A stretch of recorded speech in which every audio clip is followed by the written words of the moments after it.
আমি এখন ভিটিয়াত বসে আছি।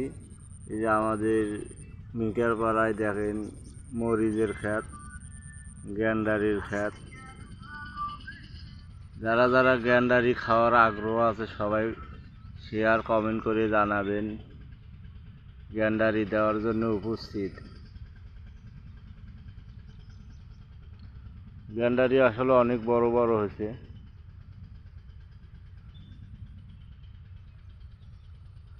আর আমাদের ভিডিওটা অনেক সৌন্দর্য। এই যে আমাদের ভিডিওর পোয়াল হাতে পুঁজি রাখছে। আর বিশেষ করে আমি একটা কথা বলতে চাই সবাইকে, যে আমি ফেসবুকে ঢুকলেই দেখি বেলাল ভাইয়ের কথা ওঠে। আসলে নিজের গুণগান নিজের রায় গান, কারো উপদেশ দিয়ে কেউ চলতে পারবেন না। বেলাল ভাই যা ক্ষতি করেছে ফেসবুকে এটা কওয়ার মতো না। 90 দিনে 40 লাখ টাকা কামাই করি আজকে ফেসবুক টাকা দেওয়াই বাদ দিছে। এই জন্য সবাইকে বলতেছি যারা ফেসবুকে কাজ করে বেলাল ভাইয়ের গুণগান গাওয়ার থেকে নিজে চেষ্টা করেন, ইনশাআল্লাহ সবাই সফল হবেন।